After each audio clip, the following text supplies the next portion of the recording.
Shalom Leculan, shalom a todos que acompanham o canal Techuvá Total. É sempre um prazer muito grande preparar um estudo, apresentar um estudo, trazer para vocês alguns dos ensinamentos que a gente recebe do Eterno, né? E quer compartilhar com vocês ensinamentos que estão sempre associados à Torá no seu contexto original, né? A Torá, os profetas, os escritos nazarenos. Então nós temos muitas instruções, muito ensinamento e alguns deles às vezes estão aí escondidos dentro do texto, não dá para a gente abordar no estudo da semana, na Parashá Shavua, e muitos outros estão aí num nível um pouquinho mais profundo, envolvendo números, envolvendo alguns conceitos de ciência que coube a mim aí a tarefa de trazer alguns desses estudos para que você complemente os estudos da Torá. O importante sempre é o estudo da Torá, sempre o estudo da Torá em primeiro lugar, o estudo e a prática. Não adianta estudar a Torá, saber ela de cor, né, saber os números todos da Torá e não praticar isso no seu dia a dia. O importante sempre é a prática. Então, hoje eu quero trazer para você mais um tema, acho que você já viu aí no título, deve ter achado estranho, interessante, e vamos ver aí, né, vamos ver o Eterno nos aguarda, né, com esse ensino, vamos ver o que ele nos traz, porque na verdade é ele que nos coloca, né, ele que muitas vezes eu não sei nem o que eu vou falar, de repente eu acordo assim, e com uma ideia que chega do nada e fala assim, eu vou falar sobre isso, e aí pesquiso, procuro, monto às vezes eu estudo em um tempo muito rápido até, né? Até eu mesmo fico impressionado como é que eu consigo às vezes juntar material e preparar o material aqui para trazer para vocês. Claro que isso não é de mim, isso é uma orientação que vem, né? E eu tenho muito prazer em passar isso para você. Então eu quero hoje trazer para você, né, mais um estudo aqui de um pedacinho da Torá, esse estudo que nós vamos trazendo há algum tempo, falando sobre os números.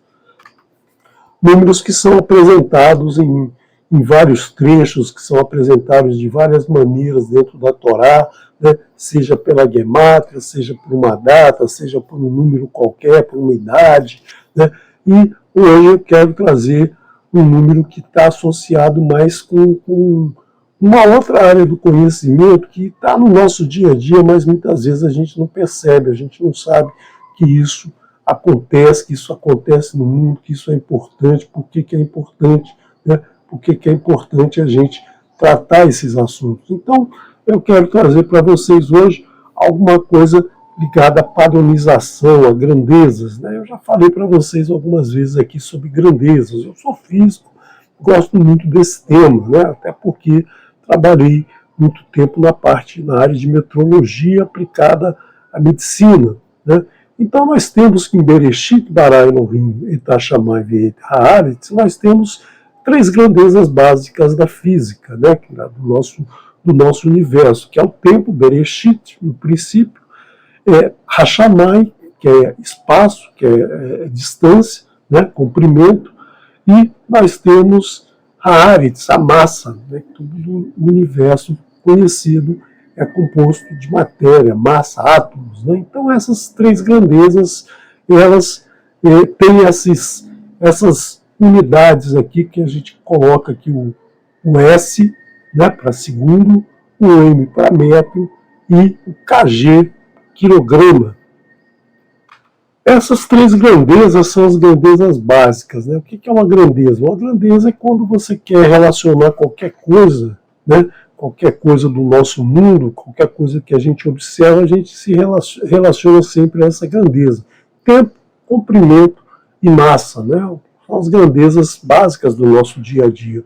Mas nós temos também outras grandezas, que são outras quatro grandezas mais recentes, né, que é a temperatura, dada em graus Kelvin, a quantidade de substância, né, nas reações químicas, que é o mol, a corrente elétrica, que é o ampere, e a intensidade luminosa, a luminosidade que a gente mede. A gente não mede escuridão, a gente mede a luminosidade. Né? Tem muita luminosidade, é luz. Tem pouca luminosidade, é escuridão. Né? Então nós medimos isso em candela. Então são essas as grandezas que estão aí no nosso dia a dia, a gente precisa disso. Isso é usado em todas as áreas do conhecimento, né? E traz resultado para o nosso dia a dia, para o nosso modo de vida, para as coisas que a gente adquire, para as coisas que a gente utiliza, as ferramentas, máquinas, alimento, enfim, tudo que a gente tem no nosso mundo, né? A gente precisa dessas 7 grandezas. E é interessante que o Eterno já coloca na Torá a importância de se garantir, né, garantir a metrologia, garantir, né, o uso correto dessas grandezas. Por exemplo, no verso de Vaikra 20, capítulo 20, verso 35, nós temos que o Eterno dizendo para nós, na porção Kedoshim, né, sejam santos, porque eu sou santo. O Eterno nos dá essa orientação. O que é ser santo? É cumprir as orientações do Eterno e não cumprir a que ele diz para a gente não cumprir. Né?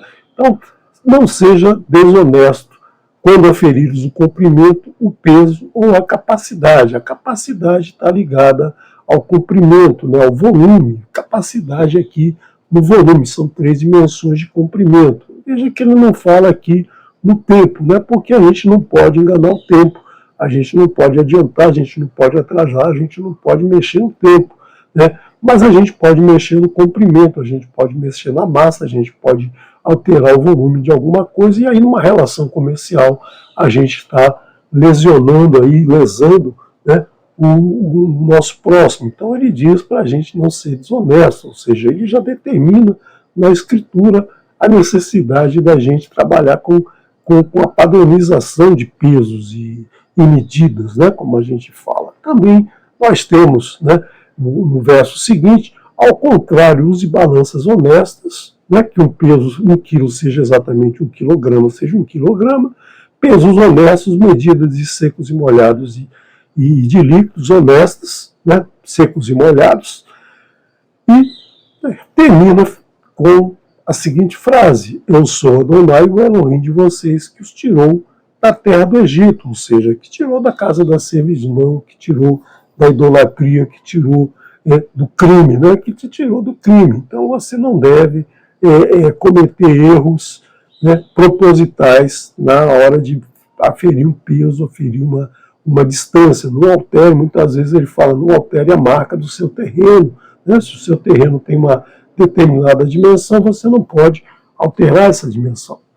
Então, nós temos isso na Torá, né, um princípio básico que é utilizado até hoje, que todos os países, né, têm seus institutos de pesos e medidas, um organismo que controla todas as aferições de todas essas grandezas para o uso, né, de toda a população. Porque existe o erro proposital, aquele que altera a balança para que ela marque mais quando tem um peso menor, mas também existe um erro intrínseco ao próprio equipamento. Né? O equipamento, se ele tem de boa qualidade, ele tem um erro menor associado à tarefa que ele faz, e um equipamento ruim, né, tem um erro intrínseco maior. Então, esses organismos, eles visam fazer com que esses erros da máquina sejam sempre o menor possível. Claro que o erro do ser humano, o erro proposital, aí a justiça, a polícia, enfim,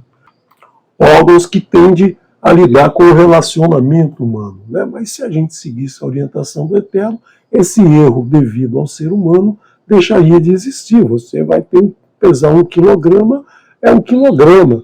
Mas se a balança está errada, você manda consertar a balança para que ela meça corretamente. Então use balança honesta. A balança honesta é aquela que pesa exatamente aquilo que ela está sendo colocado em cima dela. Né? Então é isso que o Eterno já coloca, né?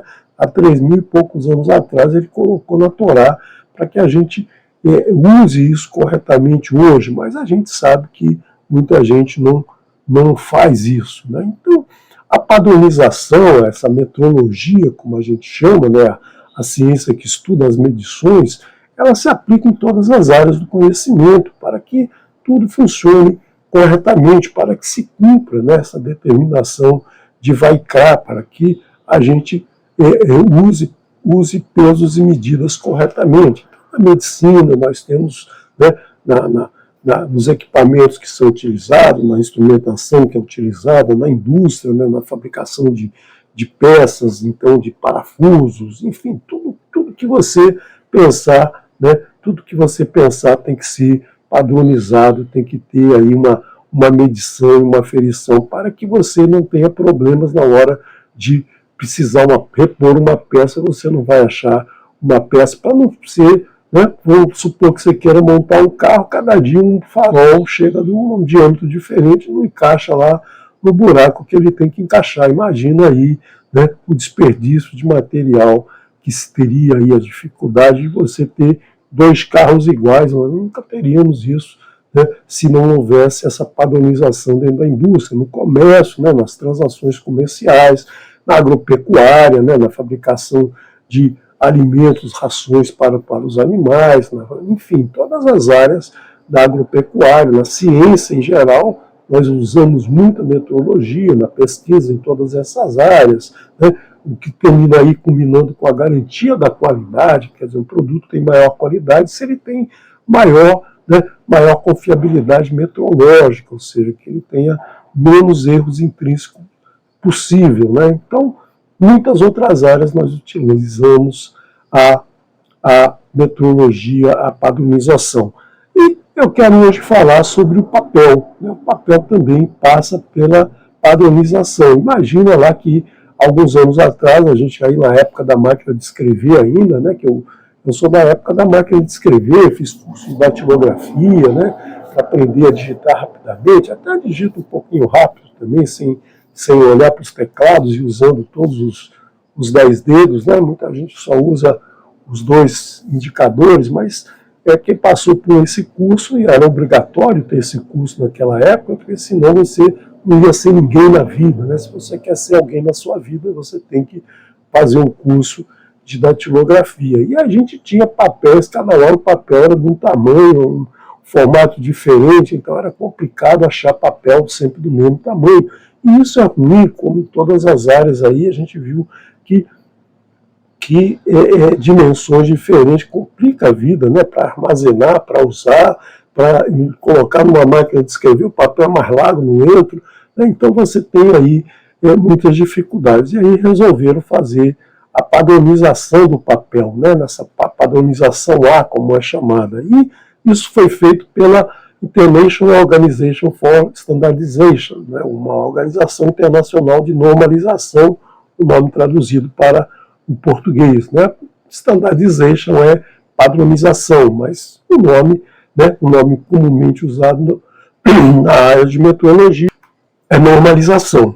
E aí, como é que eles fizeram isso? Né? Eles pegaram lá no ano de 1961, eles estabeleceram um padrão para esse papel, ou seja, definiram como é que seria feita, como é que seria estabelecido as dimensões do papel que seria utilizado, que é utilizado até hoje, né, 42 anos depois, a gente utiliza esse mesmo papel no mundo inteiro. Papel A4 que você compra na esquina da sua casa, na papelaria, é o mesmo papel A4 que eu tenho aqui, é o mesmo papel A4 que eu tenho aqui, as mesmas dimensões, né? A gramatura do papel muda, ou seja, se o papel é mais poroso, mais liso, mais duro, mais fino, né?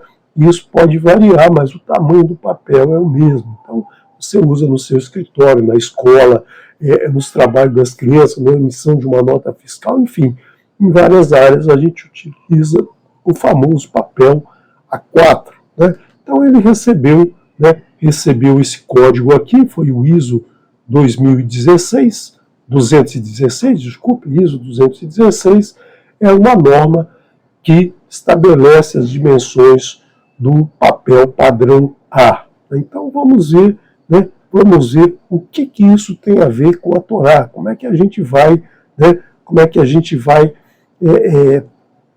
encontrar alguma relação entre esse papel e a Torá. Então nós vamos perceber que existe uma significância muito grande com o papel A4 e com palavras chaves da Torá, né? E claro que quem fez essa norma provavelmente não pensou no assunto, não pensou na Torá, ele simplesmente usou aí conceitos técnicos, né? E o Eterno, né? O Eterno trabalha em segredo em tudo. E aí, claro que o dedo do Eterno estava presente, o dedo do Eterno indicou, né, como deveria ser feito, assim como ele indicou como a Torá devia ser dividida em livros, capítulos, versos, né? Por quê? Porque ele quer que a gente tenha muita facilidade em aprender os seus ensinamentos. Então ele coloca esses ensinamentos na nossa frente o tempo todo, né? Basta a gente abrir os olhos, basta a gente abrir o coração para perceber isso. Muitas vezes alguém produz alguma coisa e nem percebe, né, que quem está fazendo, quem está produzindo ali, né, quem está dando aquele empurrãozinho nele é o Eterno. Nós temos que ficar atentos, como disse Jacob quando estava lá, né, saindo da sua casa, deu aquela paradinha num lugar chamado Luz para descansar, dormiu com a cabeça numa pedra e sonhou com uma escada, mensageiro subindo e descendo e o Eterno lá em cima. No dia seguinte ele acorda, né, faz lá uma pilha de pedra, unge a pilha de pedra e diz: o Eterno está aqui, né? E eu não havia percebido. E a gente tem que perceber sempre isso, o Eterno está sempre ao nosso lado e a gente precisa abrir os olhos, precisa abrir o coração para perceber isso, né? Em cada detalhe da vida o Eterno está presente, o Eterno está se manifestando junto conosco ali e a gente precisa perceber isso. Então vamos ver como é que foi feito esse papel, né? O papel, né, foi estabelecido que ele tinha que ter a área de 1 metro quadrado. Essa área de 1 metro quadrado a gente pode obter, né, através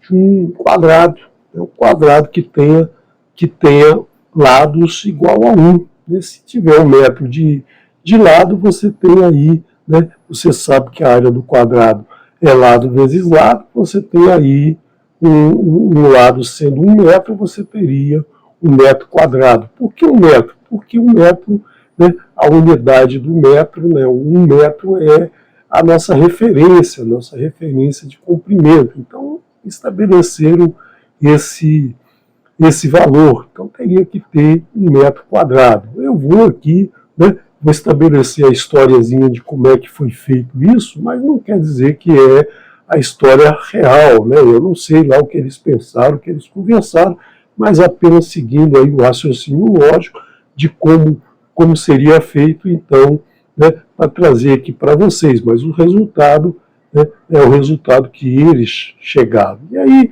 eles pensaram, bom, mas o quadrado, uma folha quadrada, ela não é muito prática e nem muito estética, né? O ser humano, ele percebe melhor equilíbrio, não só na simetria, que o quadrado é bem simétrico, mas ele percebe melhor, ele fica mais confortável com o retângulo. Né? O retângulo é um quadrilátero onde 2 lados têm uma dimensão e os outros 2 têm outra. O quadrado é um quadrilátero que tem os 4 lados iguais. Então nós percebemos no ser humano, ele é mais alto do que largo, né? As construções elas têm uma altura, muitas vezes uma porta, por exemplo, tem uma altura maior que a largura. Enfim, nós temos aí muito mais equilíbrio com o retângulo do que com o quadrado. A gente viu lá na sequência de Fibonacci, lá atrás, nós vemos o número, a razão áurea, né, que é uma razão que dá um quadrado, né, que é utilizada nas plantas, é utilizada nos seres, nos animais, no ser humano, é utilizada muito na arquitetura, é utilizada até nas galáxias, nos braços da galáxia. Então, aquela razão, né, que é uma razão que envolve aí um retângulo. Então, eles perceberam isso e aí decidiram fazer diferente. Então, vamos pegar aqui e calcular a diagonal do quadrado. A diagonal do quadrado, né, ela é determinada como? Olha, nós temos aqui um triângulo, né, um triângulo um triângulo isósceles. O triângulo isósceles ele tem dois lados iguais, né, e um diferente, que é aqui chamado de hipotenusa. Né? Nós temos aqui um cateto, que é um lado, nós temos aqui o outro cateto, o outro lado, e nós temos aqui a hipotenusa, que é um ângulo de 90 graus, né? Que é um ângulo de 90 graus, o mouse hoje não está ajudando muito, né? Tá com algum problema aí, depois eu verifico. E aí, como é que a gente determina esse tamanho aqui, esse x, né? Esse x aqui, que é essa diagonal. Essa diagonal é determinada pelo teorema de Pitágoras.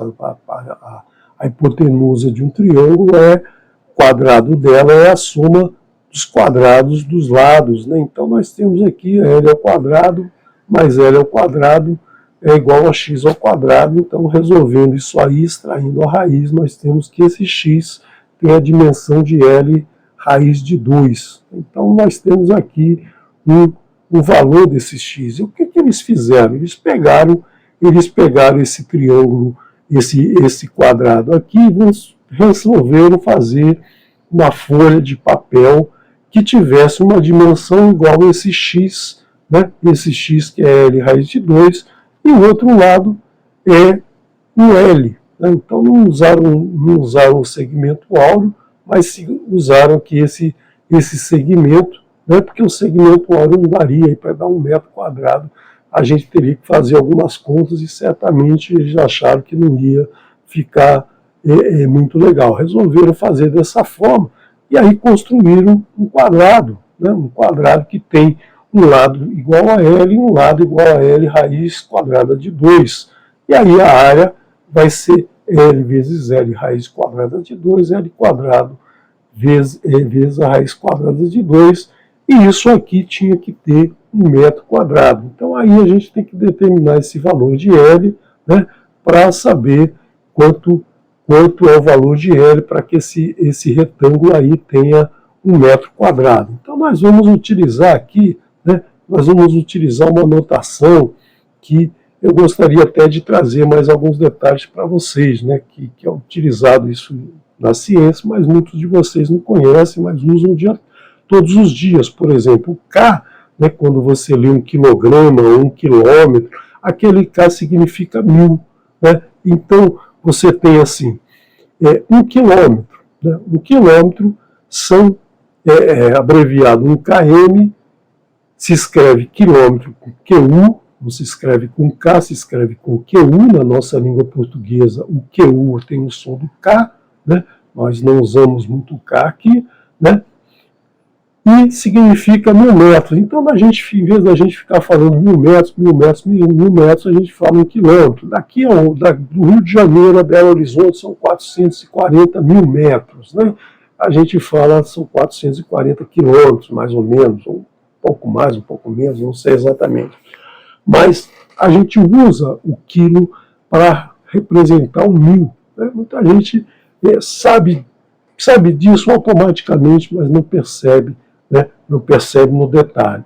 Também o quilograma, né? O quilograma são 1000 gramas. Então é muito comum a gente dizer que no nosso dia a dia associar o quilo ao peso, à massa. Né? Então a gente vai lá no mercado e fala assim, eu quero 1 quilo de tomate. Aí o vendedor sabe que você está querendo 1 quilograma de tomate. Ele pega lá uns 7, 8 tomates, que vai dar aproximadamente 1 quilograma. Mas ele podia também pegar algumas caixas de tomate e entregar para você 1000 tomates. Né? Porque 1 quilo, você está falando 1000. Me vê 1 quilo de tomate e você está dizendo, eu quero 1000 tomates. Né? O que você vai fazer com 1000 tomates? Eu não sei. Mas ele poderia fazer isso. Né? Mas, normalmente, no dia a dia, a gente fala quilo expressando quilograma, mas o correto é falar quilograma. Né? Então a gente deveria sempre usar o nosso português corretamente, falar corretamente, né? Se aprender a falar corretamente para evitar mal entendido aí de levar 1000 tomates para casa em vez de levar 7 ou 8 tomates. E também a gente não fala, eu vou fazer uma caminhada agora, eu vou andar 3 quilos, né? Seria a mesma coisa, eu vou andar 3 quilômetros, mas na verdade eu só estou falando quilo, eu só estaria representando 1000. A gente não fala isso para a distância, mas a gente fala no nosso dia a dia para, né, para o quilograma, né? E sempre lembrando que o grama de unidade de medida é uma palavra masculina, né? Apesar de terminar em A, é uma palavra masculina. Então a gente não pede 200 gramas, né? 200 gramas são 200 folhinhas de mato, né? 200 folhinhas de mato seriam 200 gramas. Uma grama seria uma folhinha. 200 gramas seriam 200 folhinhas, né? E a gente fala 200 gramas, né? Por quê? Porque é uma palavra masculina, ela foi traduzida de outras línguas e é uma unidade de medida que é masculina, é a nossa língua, né? Então a gente fala errado, vamos, né? Talvez muitas vezes se fala errado por não se conhecer o certo, mas conhecendo o certo a gente deve utilizar, né? Utilizando 2, 3 vezes por dia você acaba falando corretamente o tempo todo. E nós temos essa outra, né?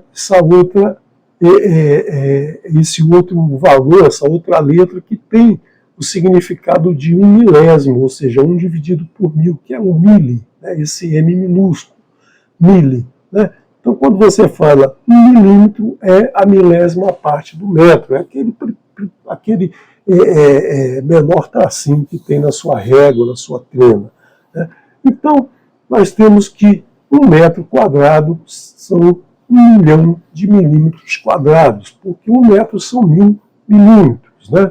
1 milímetro são 1 sobre 1000 metros, 1 metro são 1000 milímetros. Então, nós temos aí que 1 metro quadrado dá 1 milhão de milímetros quadrados, e aí igual a esse valor aqui, né? A esse valor L sobre L ao quadrado raiz de 2, né?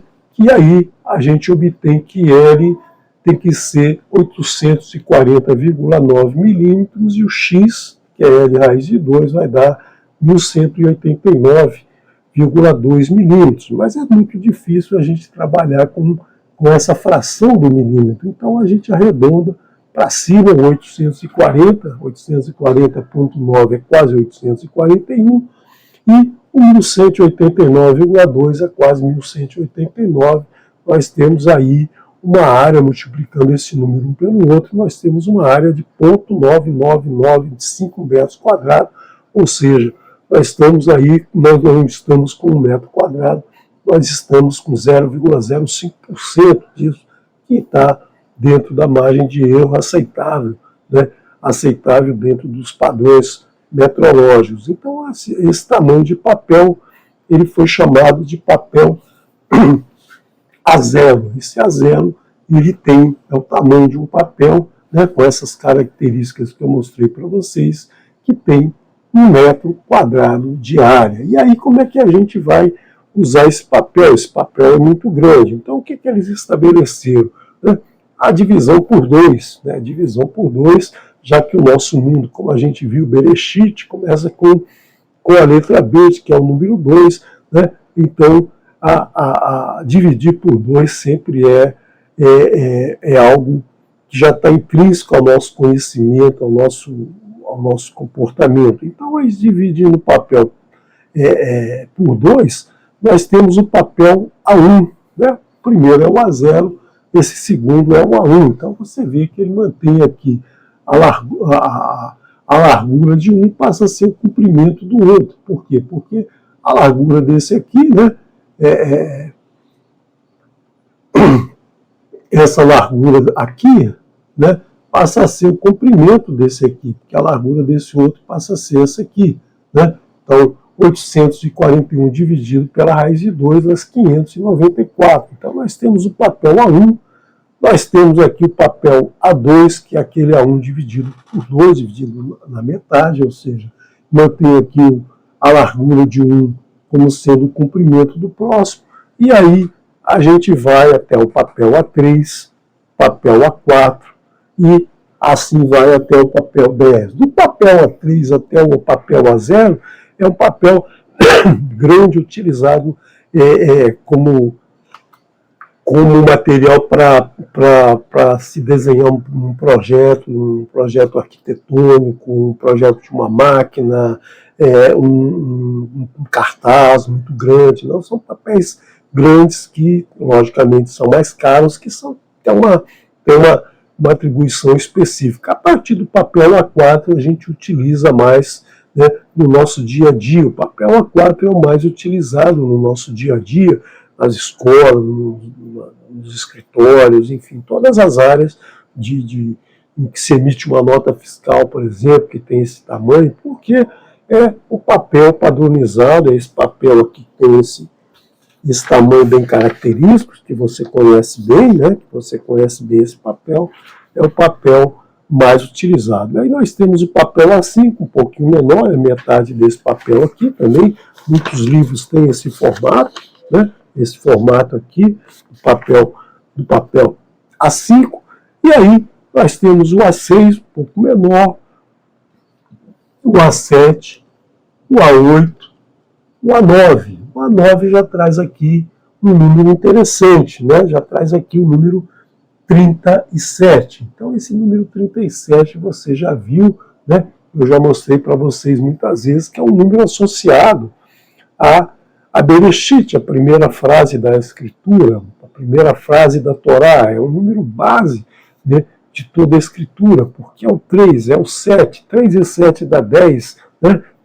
Então, nós temos aí, né, um significado muito grande desse número. É um número primo, é um número que está associado aí à Escritura. E o A10 é mais interessante ainda, porque ele é o 37 e o 26. Né? Se a gente queria encontrar o Eterno no papel padrão lá, nós encontramos aqui no A10, justamente A10, né, que está representando aqui as 10 maravilhosas palavras usadas na criação do universo e as 10 maravilhosas palavras que o Eterno, né, nos apresentou como as duas tábuas com as 10 maravilhosas palavras conhecidas como os 10 mandamentos. Então nós temos aqui nesse papel A10, um cartãozinho pequenininho assim, né, muito singelo, muito humilde, como o Eterno é humilde, né, trazendo aí 2 números muito significativos na Escritura. Mas será que é só isso? Será que acabou a participação do Eterno no papel A4? Vamos ver,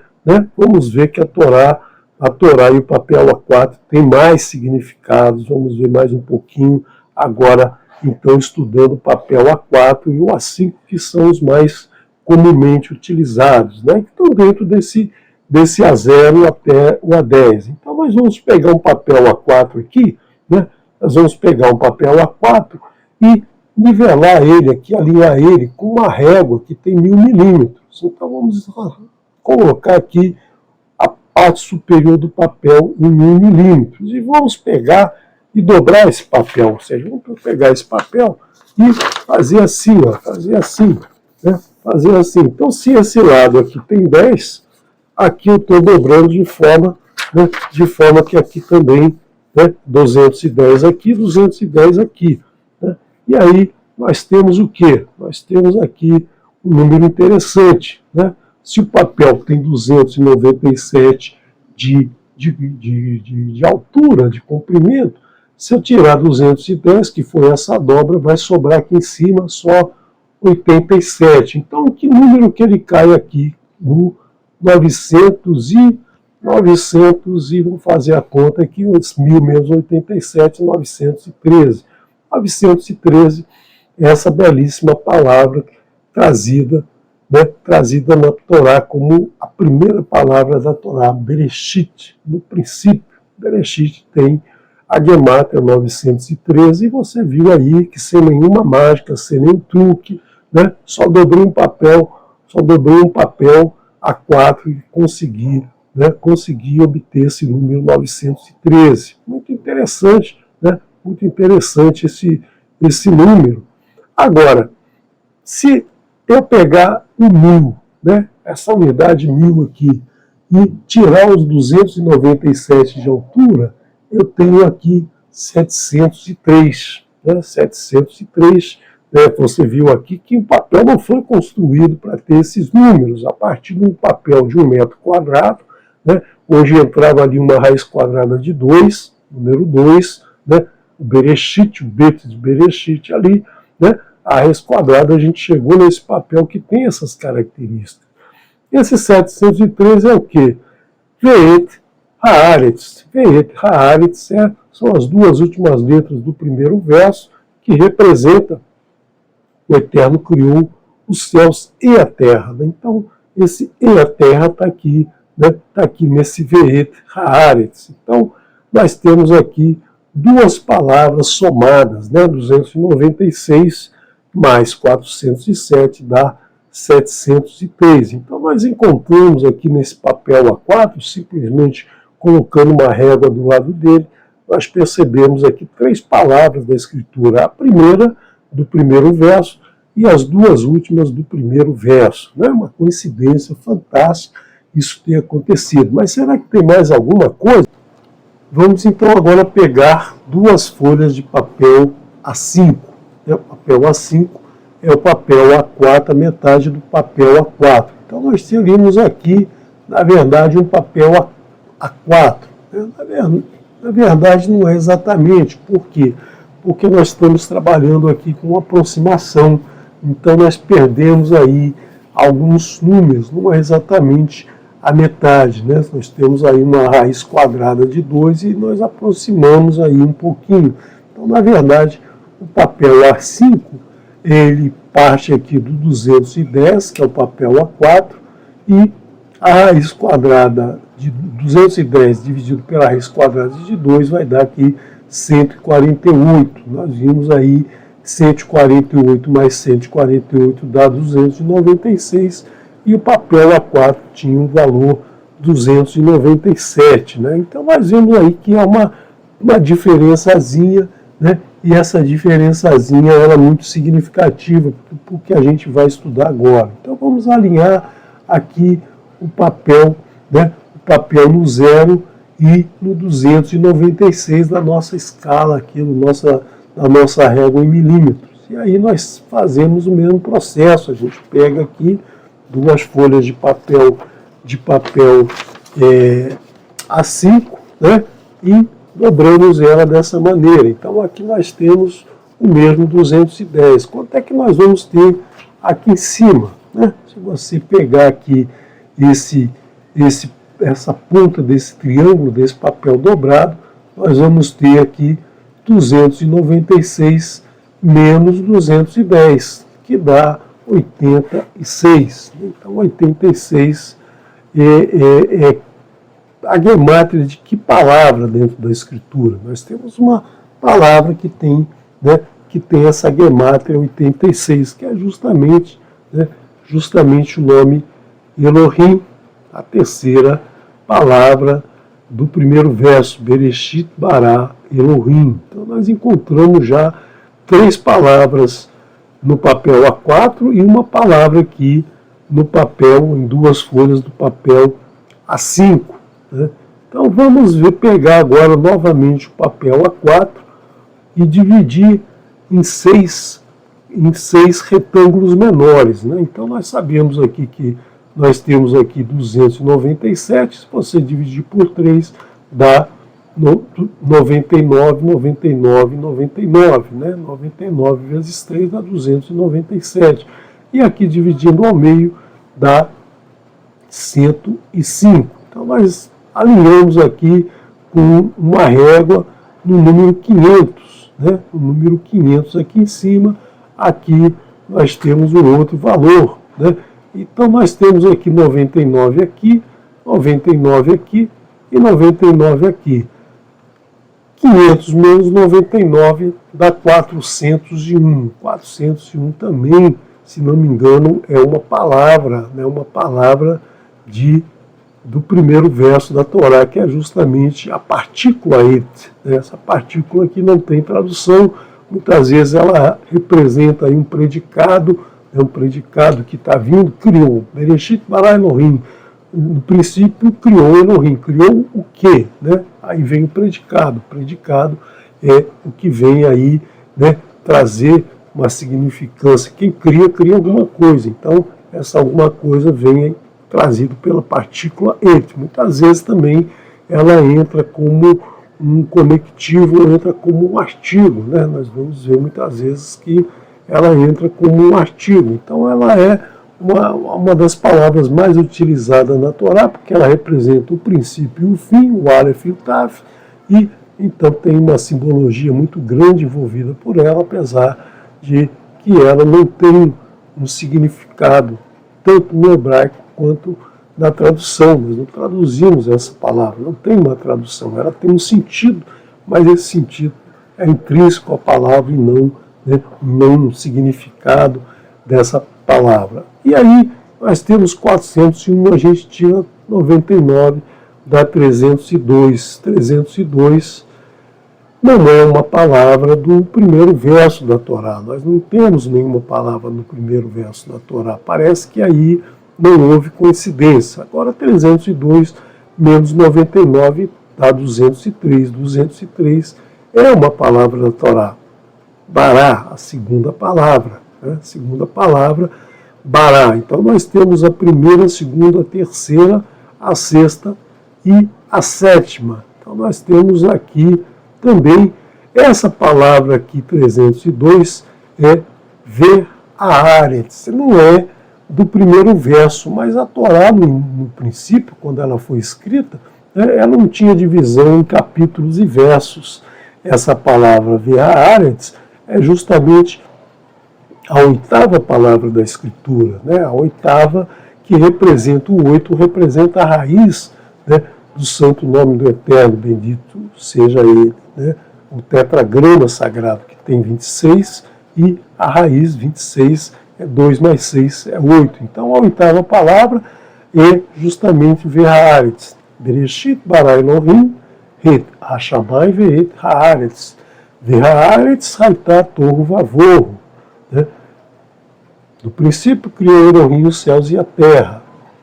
E a terra era sem forma e vazia. Então, aí nós temos a continuação, justamente essa oitava palavra. Essa oitava palavra está aqui representada na nossa folha de papel A4. Então, nós já temos aí 7 palavras. Falta uma palavra que não apareceu ainda. Então, vamos pegar novamente essa folha A4, né, com essa divisão aí em 6 retângulos, e vamos alinhar aqui embaixo no 500 e aqui em cima no 302, né? 302, que foi essa última palavra que a gente encontrou. E aí, né? E aí nós temos aqui que 500 menos 105, que é essa largura, nós temos 395. 395 é Hashamai, né? Hashamai, a última palavra que a gente não tinha encontrado ainda, né? Hashamai é a palavra que nos faltava. E nós temos também aqui, nós temos também, né, essa outra palavra aqui, olha, veja que palavra é essa, 302 mais 105 vai dar 407. 407 é a palavra Ve'et, né? A sexta palavra. Nós já tínhamos encontrado a soma da sexta com a sétima, que tinha dado 703. Agora nós encontramos a sexta, que é justamente, né, a palavra Ve'et. Então nós temos que a última palavra, 296, que é a palavra Haaretz, ela está, né, representada aí, né, quando a gente subtrair lá daquele conjunto inicial de 3, daquelas 3 iniciais, aqui dentro dessas 3 iniciais, duas palavras estavam juntas. Então nós temos aqui, né, a separação daquelas duas palavras. Então nós temos as 8 primeiras palavras da Escritura representadas nessa folha de papel A4 e no papel A5. Então nós vemos aí, né, que o Eterno agiu para que a gente, toda vez que olhar agora para uma folha em branco, uma folha insignificante de papel A4, que muitas vezes a gente usa, a gente rasura, eu uso muito, eu uso um lado depois eu uso o outro para fazer rascunho, para usar o máximo possível do papel. Agora, sempre que a gente olha para um papel desse, a gente vê, né, a gente vê a presença do Eterno, a gente vê a presença da Torá aqui nas nossas mãos, o primeiro verso da Escritura nas nossas mãos. Certamente a folha de papel A4 não será para você, né, mais a mesma folha insignificante, né, que você pegava, amassava, jogava no lixo, né, como muita gente faz com a Torá, joga no lixo. Agora você vai, né, vai tratar com mais responsabilidade, né, vai crer sempre olhando para ela, lembrando de Bereshit, Bara Elohim, Etashamayim, Ve'et Haaretz, Ve'haaretz, Haitatu, Vavohu. Então você vai lembrar a Escritura, o primeiro verso, né? E daí todo o conteúdo da Escritura, todo o ensinamento que a Torá, né, nos traz. E não é só isso, né? Não é só isso. Se você pegar aqui, né, nós temos todas as 8 palavras, Bereshit, Bara Elohim, Etashamayim, Ve'et Haaretz, nós encontramos isso na folha de papel A4, mas nós também podemos estabelecer uma formuleta aqui, uma formulazinha, uma equaçãozinha para determinar essas palavras, né, que vem justamente aqui um número 296 vezes x, mais 105 vezes y, mais 99 vezes z. Nós temos aqui, né, com z, x, y variando entre 1 e 4, nós temos aí todas as palavras, né, 2, 4 e menos 1, nós temos 913. 1 e menos 2, nós temos 203. 1, 2 e 0, nós temos aqui, menos 2 e 0, nós temos aqui 86. Você pode fazer essa conta aqui, né, substituir cada número desse aqui na expressão e você vai ter as 8 palavras do início da Escritura. E agora vamos fazer mais uma brincadeira aqui com a folha de A4. Vamos juntar 6 folhas de A4, alinhar 6 folhas lado a lado, né, e vamos somar essa distância que a gente obtém aqui. Né? Você pode somar, você pode multiplicar. Multiplicação nada mais é do que a repetição da soma. Então, somar 6 vezes é a mesma coisa que multiplicar por 6, que dá um número 1260. Né? Esse número 1260 ele aparece justamente aqui no livro de Risaion, no livro de Revelações, o último livro da nossa Bíblia, né? Da nossa Escritura Sagrada, que é justamente o livro chamado Apocalipse. Né? E se você pegar aqui 2 folhas A4, colocar na horizontal aqui, né? Você tem 2 folhas aqui, aqui você tem 1260, aqui você tem esse número 666, né? Que é um número bastante significativo, é um número que muita gente tem medo, que muita gente se apavora quando vê esse número, outros só pensam nesse número o dia inteiro, pensam o tempo todo nesse número, um número que representa aí na cabeça de muitas pessoas o mal, o maligno, né? Que na verdade são pessoas que não estudam a Escritura, né? Começam a ler a Escritura pelo livro de Risaion, livro de Apocalipse, passam a ter medo de tudo, passam a acreditar que o fim do mundo está às nossas portas e só tem medo, né? Não percebem, né, que tem que se estudar de Bereshit para frente, não de Apocalipse para trás, né? Você lê ao contrário, né? Você lê a Torá da direita para a esquerda no hebraico, mas não quer dizer que você tem que ler o final primeiro e depois começar, né, o último livro a você ler vai ser o livro de Bereshit. É justamente ao contrário, mas muita gente acha chato ler Bereshit, é muita história, é muita genealogia, é muita informação que vamos logo lá para o 666 e se assustam e ficam desesperados, né? E muita gente aproveita isso. E esse número 666 nem está escrito, né? Nem aparece na Escritura, como eu vou mostrar para vocês agora, né? Onde aparece o número 1260. Ele aparece no capítulo 11, verso 3, né? Venatati Nishnei, Nishnei Edai Ve Nivu Yamin Elef Mataim Ve Shishim Bilevush Sak, né? Sak.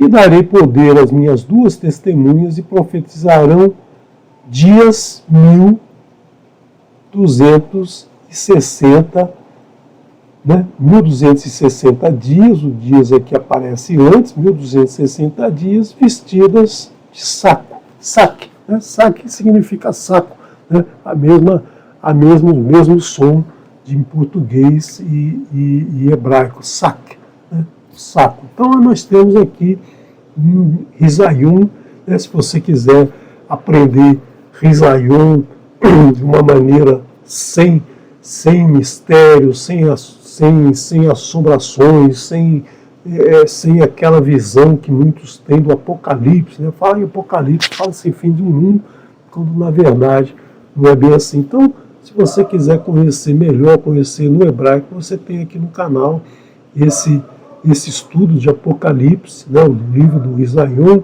Revelações, para você aprender e se desmistificar aí e entender o que está se falando na língua original. Nós temos também no verso 12, no capítulo 12, verso 6.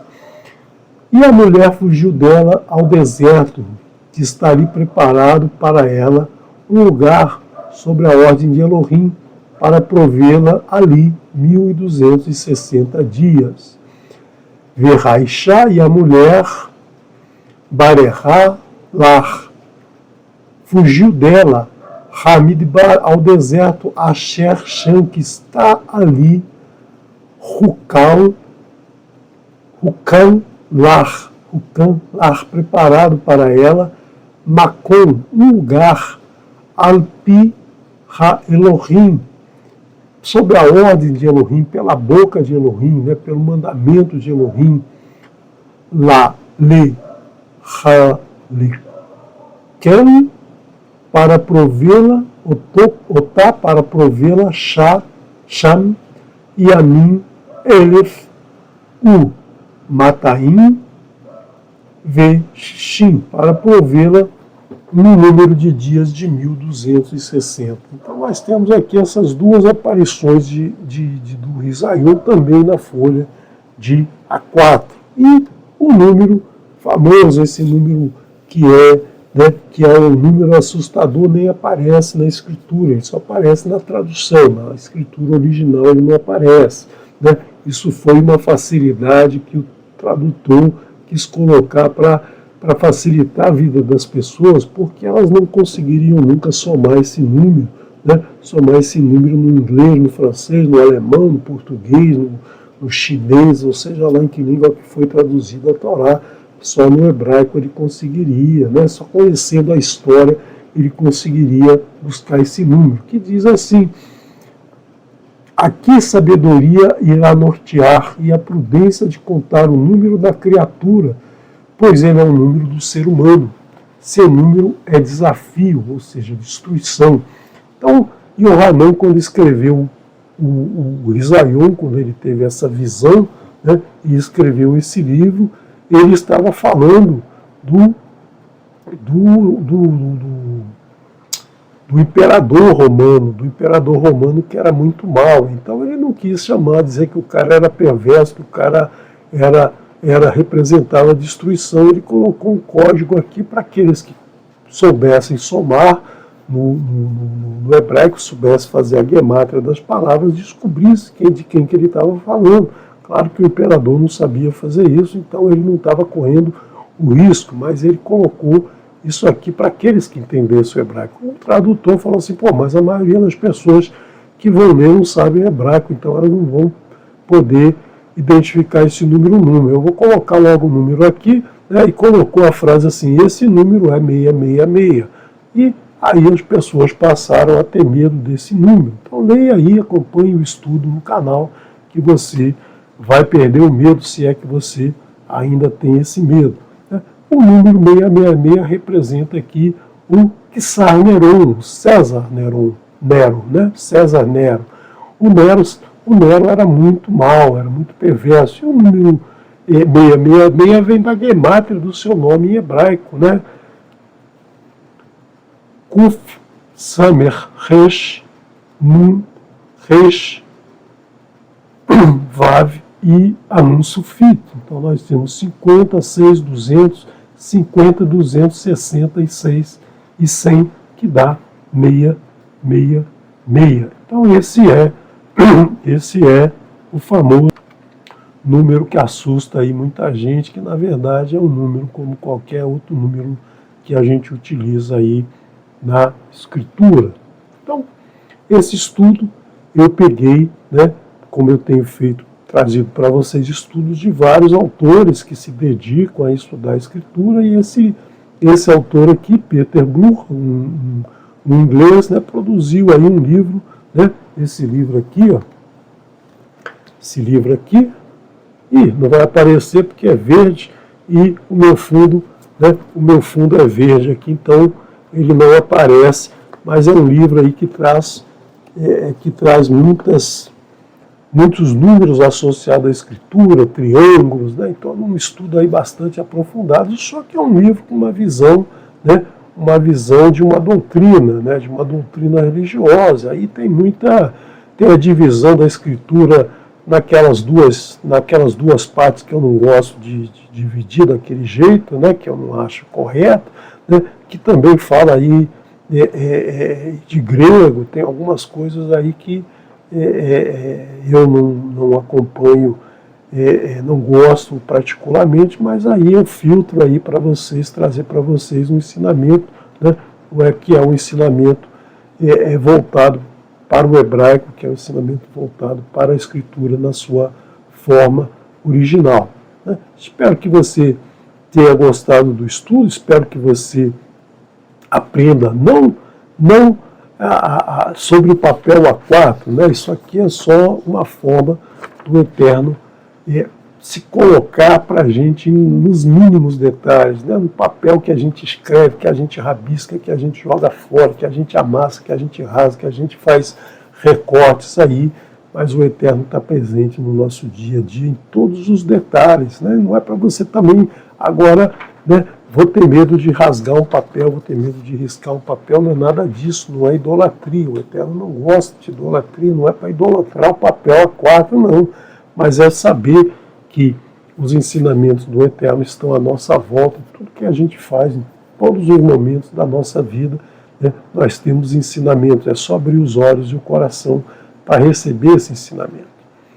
Shalom, shalom, que o Eterno te abençoe e te guarde. Amanhã nos encontramos aqui no Kabbalah Shabbat. Eu não sei quem é o professor que vai falar amanhã, né?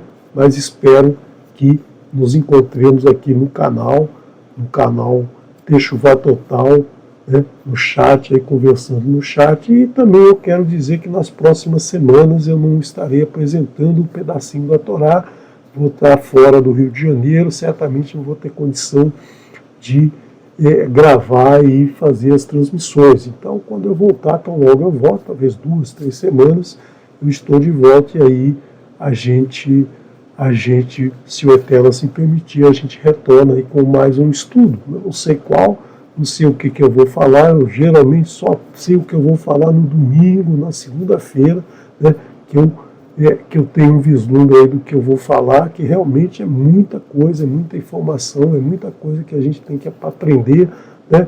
E sempre tem alguma coisa aí que está aparecendo e eu acho interessante, e aí passo para vocês, né, com muito carinho, né, com muito amor, muito respeito ao ensinamento que vem do Eterno. Shalom, shalom. Vamos agora ouvir uma música da dupla Apavarim.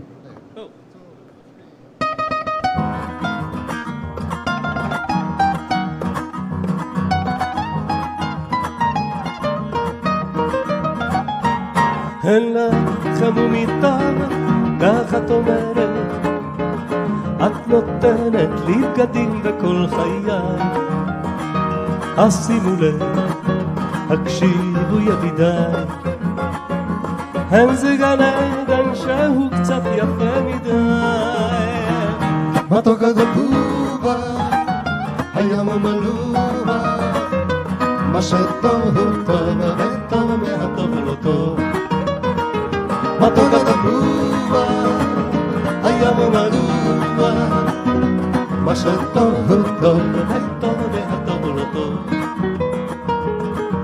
כן, רק אותי את אומרת, אותי את אוהבת כל ימיי.